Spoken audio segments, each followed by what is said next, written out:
Hi there, and welcome to Social Capital Matters. I'm your host, Kylie Taylor. On this show, we take a deep dive into the ideas around social capital by talking to business and industry leaders about how they use it to collaborate with stakeholders and build a framework for long-term success.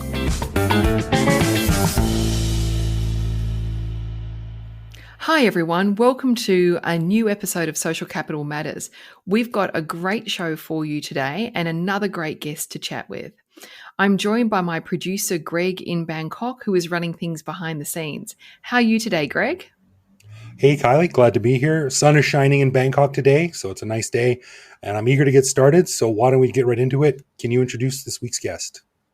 Absolutely. Today I'm talking with London-based Sue Stoneman, the founder and chairperson of NKD, a world-renowned agency that helps organizations evolve into a company and a brand that their employees fall in love with and stay in love with. In her time at NKD, she's worked with companies as varied as airlines, banks, logistic companies, supermarkets. Her globe-spanning list of clients includes some of the world's largest companies who boast some of the most engaged workforces in their industry, and they are the envy of their competitors as a result. I've had the pleasure of working alongside Sue and her team at NKD on several occasions. She is a passionate advocate for making the world of work better and changing the world of work one team at a time. So let's dive in and hear more from Sue. Sue, welcome to Social Capital Matters. It's great to be talking to you today. Thanks for inviting me. Really happy to be here. Thanks. So look, let's get started. One of the biggest shifts that we've all experienced is how COVID fundamentally changed the way we work. I mean, that's what everyone's talking about. That's what companies are talking about. The notion of the office changed, how teams interact changed. Office cultures now are quite different to what they used to be. How have flexible schedules put a spotlight and the spotlight on work-life balance? How has that shifted what you're working with? How has it shifted employee-employer relationships? Yeah, that's a good question. If I'm honest, I think things like hybrid working, work-life balance, employee well-being, look, these are not new concepts. The most evolved companies, cultures, they've been working in this way for a long, long time now. So I think you're right. It has changed things for companies that weren't considering those things or that knew they were on the horizon, but somehow it was easier to bury your head in the sand and say, well, that's something that's going to come in the future. I think what COVID did was bring 10 things forward, like 10 years. They advanced in such a short space of time that the companies that were comfortable, yeah, they exist, but we can ignore them, suddenly had to face up to them. So I don't think it's new news. I think companies have had to respond, and that's what's new about it. I think most people have been quite pleasantly surprised with the results of having to engage with topics like work-life balance, employee well-being, change schedules of work, making work fit around the employee rather than the other way around. And I think your point there about what's changed in terms of the balance of power, I think it's equalized. And I think that has to be a good thing. That's a healthy balance. It's not about me, the employer, being able to dictate how you work. And it's not about you having all the power of saying, well, I'm not going to work that way. It's changed the conversation at work.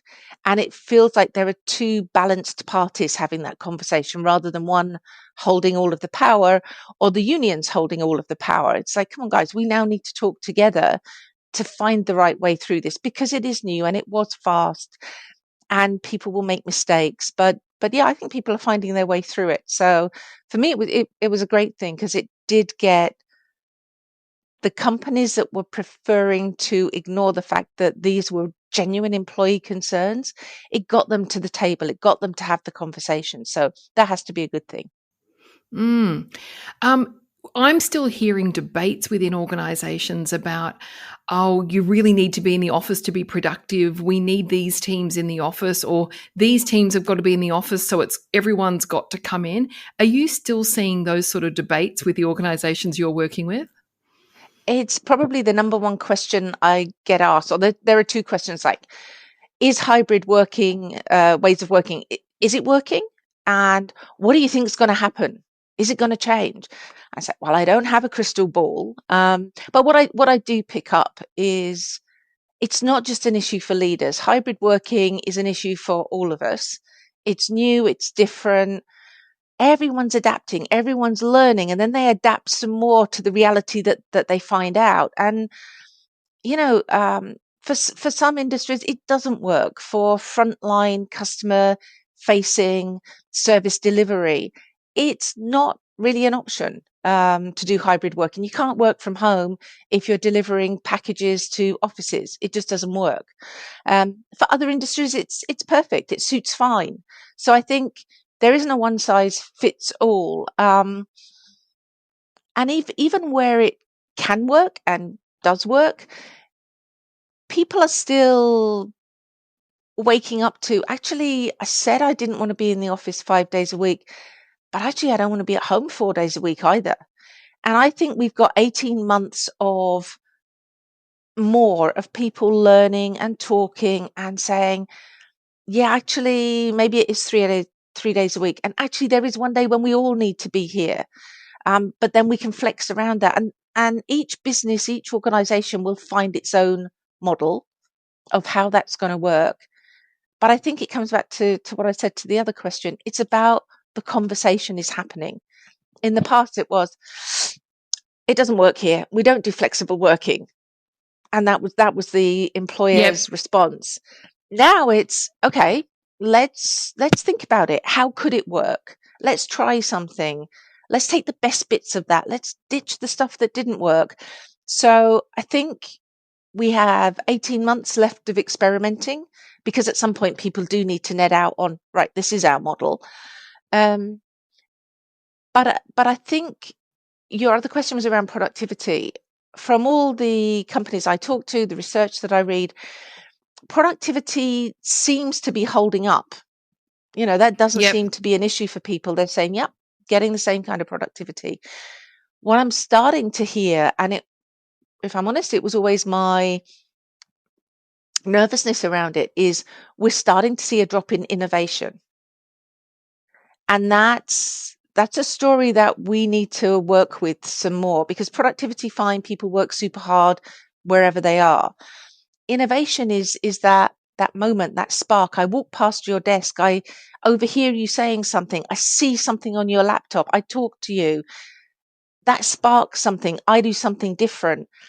That's harder. It's not impossible, but that's harder to replicate in a more hybrid virtual situation, because it's that randomness that just creates genius.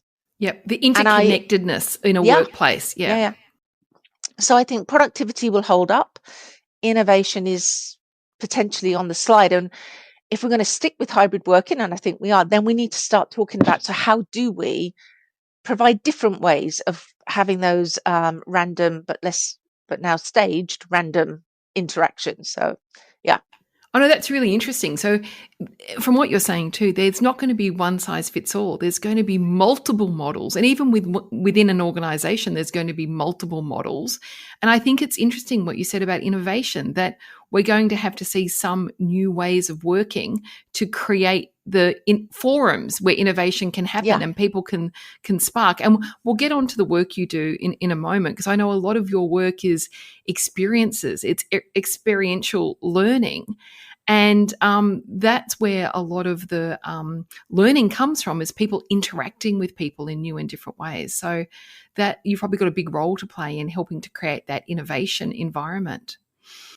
Yeah, I think so. I think it's learning and development has a role to play, but for me, it's more important in the flow of work. We find spaces, opportunities, labs, jams, whatever we want to call them, where random groups just come together and hang out and talk about stuff. And the ideas start to spark, because you can simulate it, you're right, in a learning environment. But for success and for longer term success, I think we have to either find virtual platforms to do that or live situations where people can come together, but as part of work, not I'm going on a course about innovation, Yeah. Yeah, makes sense. Look, all your work that I've seen, you always start with purpose and values. It's very embedded to the way you approach things. And, that brings out the reality of how we work today is just as important or more important than what we're actually doing at work. How do you think companies are keeping these ideas front and center to attracting talent? Is it more important than it was in the past? And do you see companies really using their purpose and values to engage their workforce? Yeah.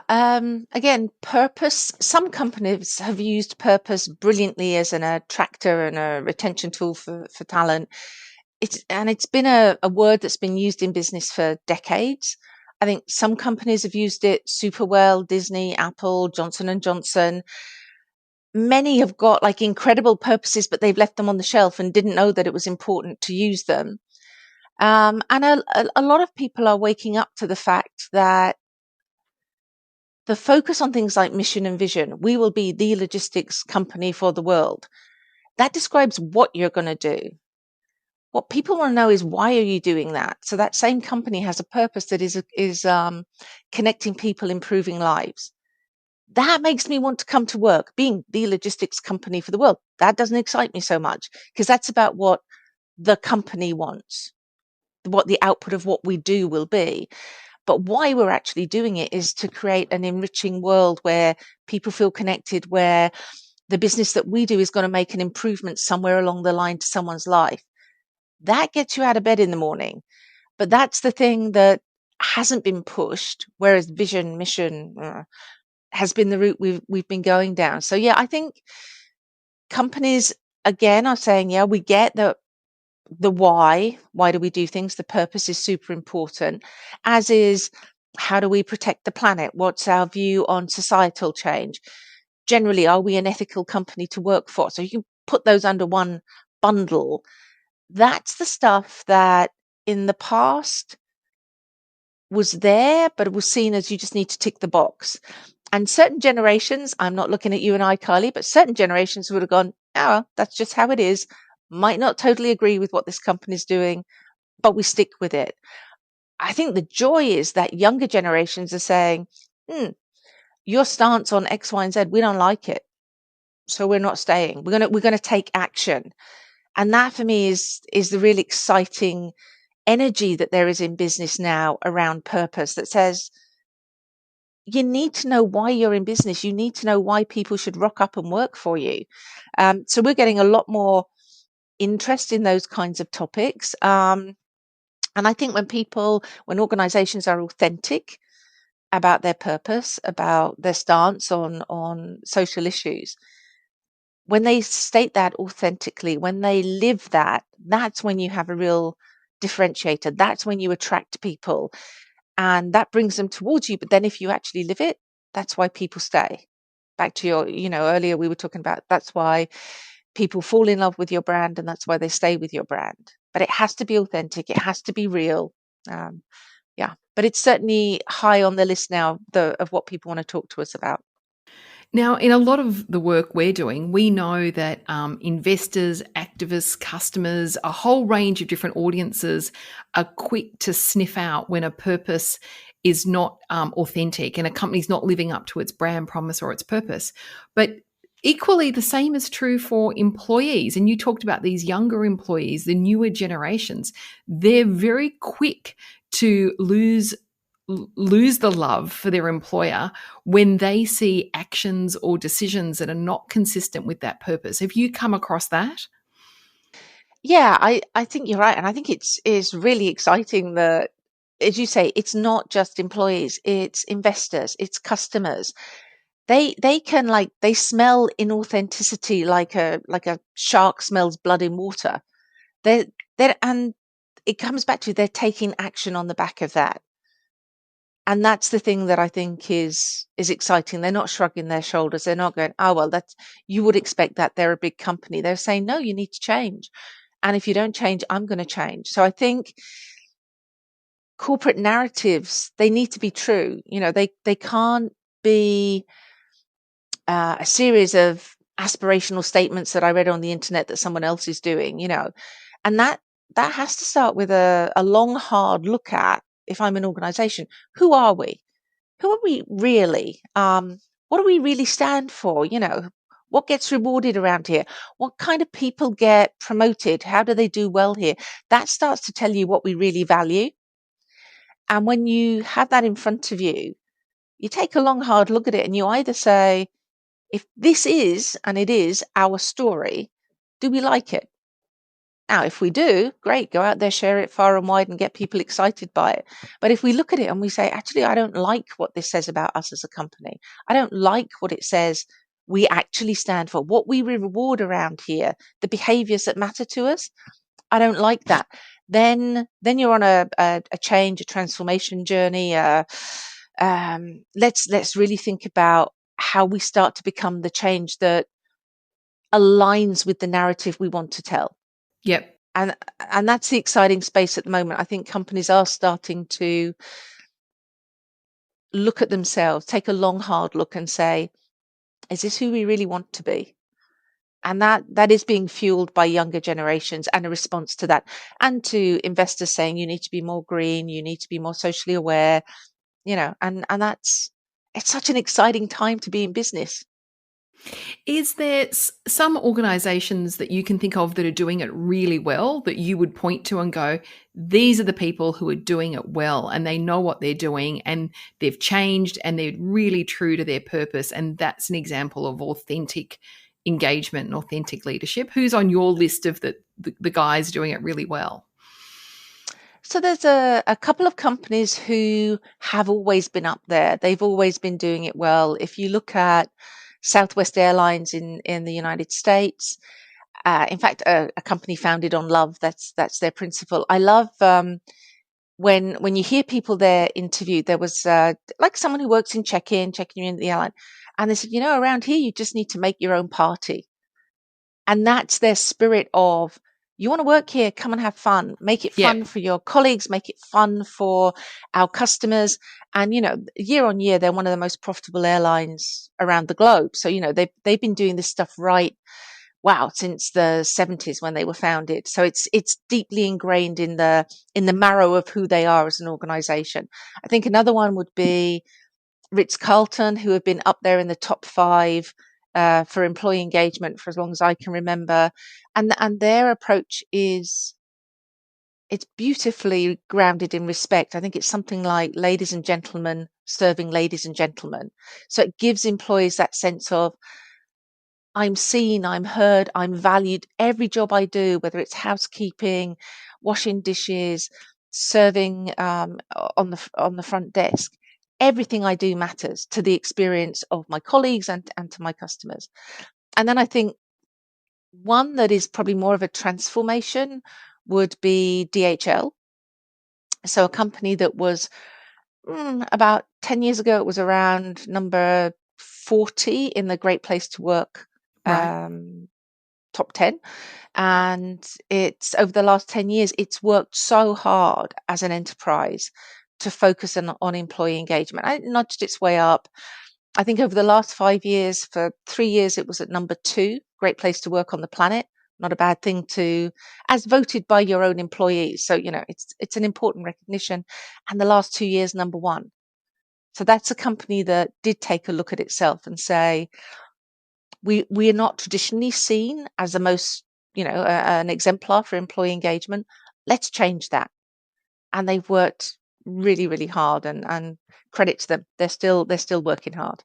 Great story. Great story. It's probably worth just spending a minute talking about the great resignation and the phenomenon of quiet quitting, some of the other outcomes for employees and organizations of COVID. Are you seeing that phenomenon in the organizations that you're working with? And are you being required to sort of do more, create more magic, create more love to overcome these new barriers, or how do you see people dealing with that?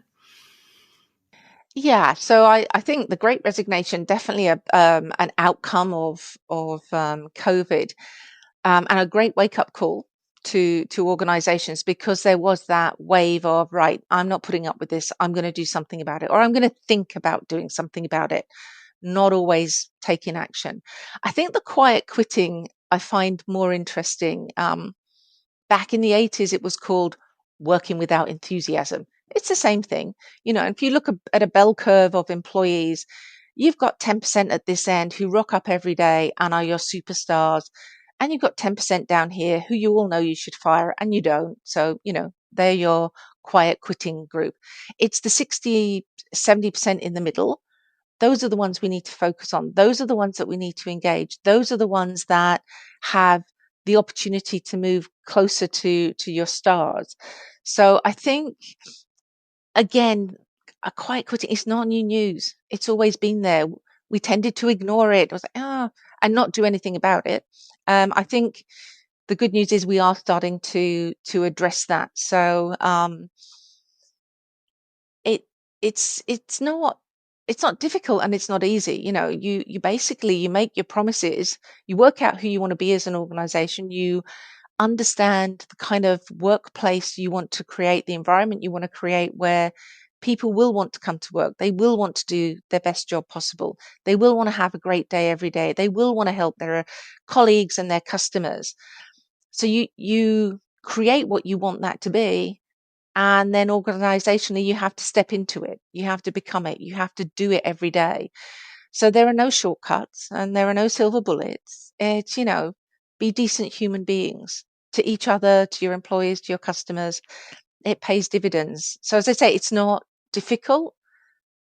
If when I work with clients and they're trying to think about how they could change their employee experience, I often say to them, so where would you want your daughter to work? Describe that, your son or daughter.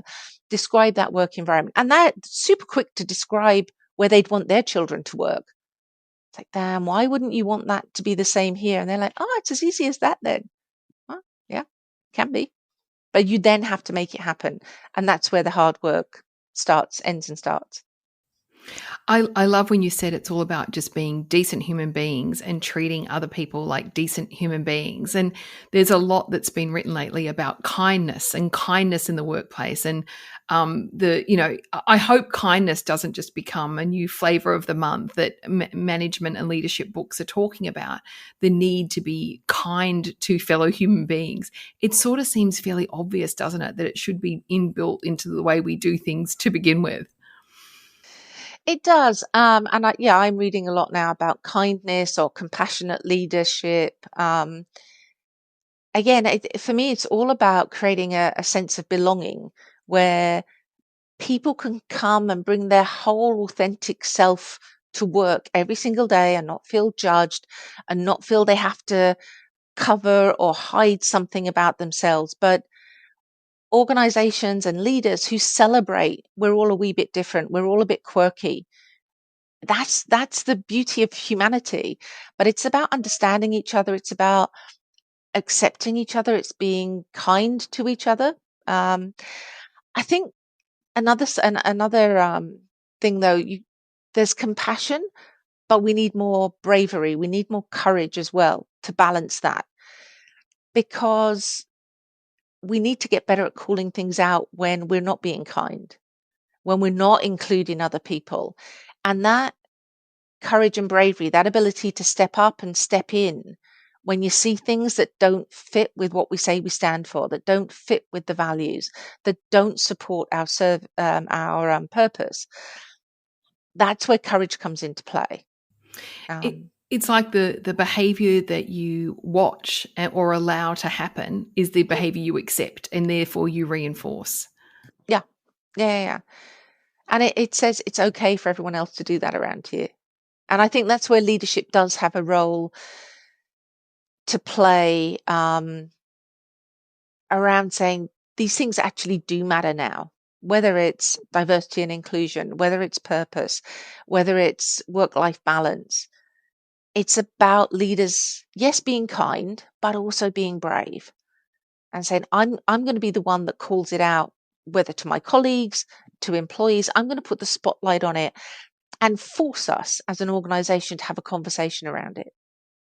Because it's only by having those conversations, which can be uncomfortable. People are a bit scared. Oh, if I bring that topic up, what if I get it wrong? What if I mess it up? What's going to happen to Yep. me?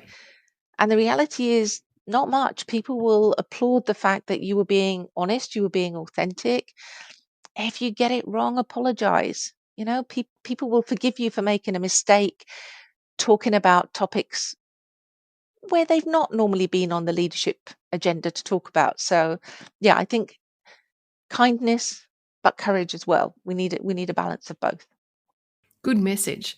Look, in wrapping up our discussion today, I thought it'd be really interesting just to give some sort of advice or guidance. If someone's been listening to our conversation and they're one of those brave people that want to start making changes in their organization and they don't quite know where to start, you did talk before about taking a long, hard look at the behaviors, the rewards, how you do things. How does someone start to navigate this? How do they start to look at their workplace and say, are we living up to our purpose? Is our purpose right? How do we start to change? They could call you. Oh, that'd be nice. Yeah. But how, once they do, how do you get them on the journey? What do they need to start thinking about? I think with, the holy grail is employee engagement. That's what we want. Because if we have engaged employees, we have engaged customers, we don't need to worry about the financials. They come, they flow. And that's been proved in more studies than I care to think about over the last 40 years. So we know that works as a business model. So it starts and ends with, how do we create an engaged workforce? And that has to start with, what do we want to promise them? Who do we want to be for them? How's it going to be for them when they show up at work? And if we can define that, then we need to look at, all right, that's where we want to be. Where are we now against that model? And then, so what are the steps that we need to take? And it's going to be different for every enterprise. But once, in my experience, once people have understood this is where we want to be as an organization, it's the culture we want to have, we know it's the right thing for our employees, for ourselves as leaders. It makes leadership a damn sight easier than it could be. It's better for our customers, our clients, and it's better for investors. So we know it makes sense. We've defined our culture. They then have a bit of a dip going, oh, and this is where we are. Fine. But it's okay because we know what we're going to do. And then they've started to create that brilliant narrative that's compelling because it's honest. And when they share that with employees, they're saying, we know we're here. We are determined to get here. This is what we're going to do. This is where you get involved. This is where you help us. And I think it's based then on trust. As an employee, I've heard your story. Do I trust it? Do I trust you? Do I, to your point earlier, can I sniff out whether this is authentic or not? Does your logic stand up? And the way you tell the story to me and the elements of the story, does it feel like you care as much about me and my outcomes as you do about you and your financial outcomes? And if you can get those three things, I think authenticity, logic, and empathy, then you will get the hearts and minds of your employees to give you a chance to go on that journey. You then have to work really, really, really hard to keep doing all the things you said you would do, and not, as some organizations do, they make the transformation and then they're like, yeah, we did it. And they focus on other things and they think it's going to stay up here, and it starts to drop. So I think It's employee engagement it's a never ending journey. And as you it's have to got to work be. hard. It's like you said before too, it's got to be embedded in the way you work. This is not a project. This is not something that you did once and, we did that, let's tick the box. It's actually fundamentally a commitment to how you're going to work, how you're going to be, and how you're going to treat people. And it's got to be Yeah. part of what you're doing. And I think my biggest piece of advice is, if you don't really believe that engaged employees drives a great customer experience, drives profitability, don't even get started. Because if you don't believe that, you're never going to create an engaged workforce. Why would you? On the other hand, if you do believe it, you've got a fighting chance of engaging with your employees and asking them, what would make this work for you?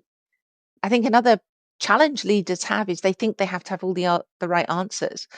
And actually creating forums where you sit and you listen and you co-create with your teams, with your people, with your employees, the kind of organization they would be proud to work for, then they've all got skin in the game. Everyone wants to take part, but it's, we kind of sit back and go, we know best. We will design an employee experience.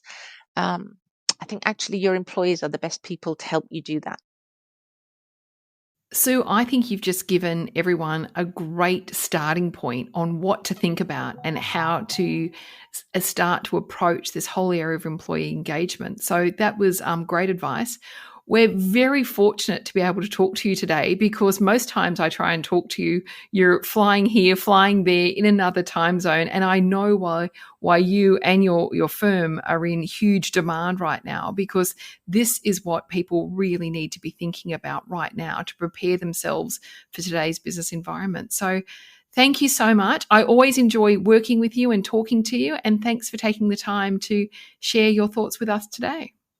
Likewise. Thanks for having me.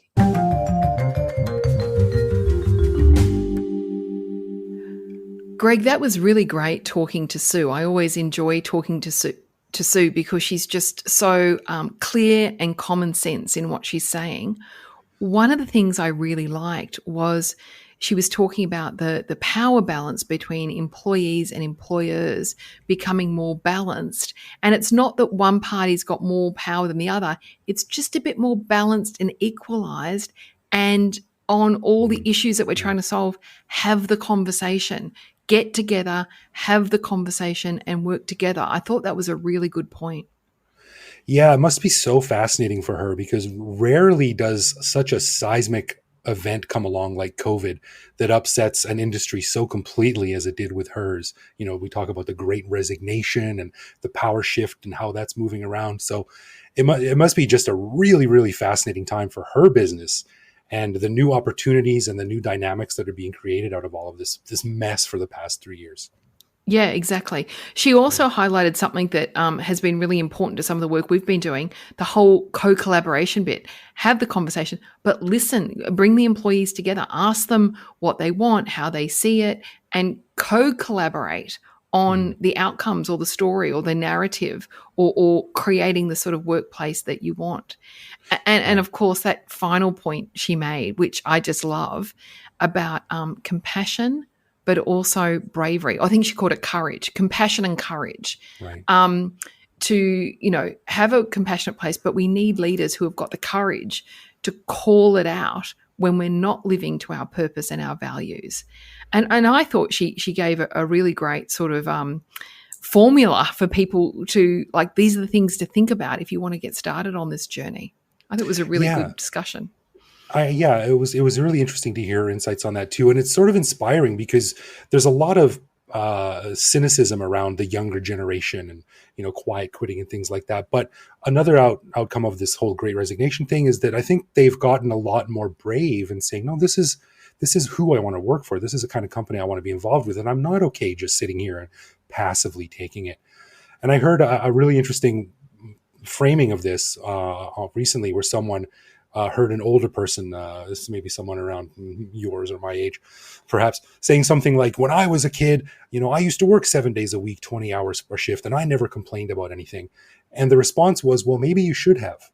Maybe we'd all be in a better place if you should have. And I think it's really inspiring that the younger generation are starting to maybe not complain, but they're starting to know what the problems are and what the issues are and how to address them. Yep. Well, look, I think one of the things Sue said that I couldn't agree more with, this is an exciting time. This is an exciting time for organizations who are listening and wanting to take this challenge. The world of work is more challenging, but there are more opportunities, I think, and much more upside to these kinds of conversations and thinking about the challenges and the standards that employees are expecting. Many more opportunities, I think. Yeah, interesting times. Exactly. Thanks for listening, everyone. I hope you got something out of today's discussion. Don't miss our next episode of Social Capital Matters. We'll be talking to the movers and shakers who are exploring the issues around social capital and working with organisations to make a difference. Look forward to talking to you then. Social Capital Matters has been a production of Baldwin Boyle Group, hosted by Kylie Taylor and produced and edited by Greg Jorgensen. Find more episodes in our ongoing series on baldwinboyle.com/podcasts, watch on YouTube, or listen wherever you find your podcasts.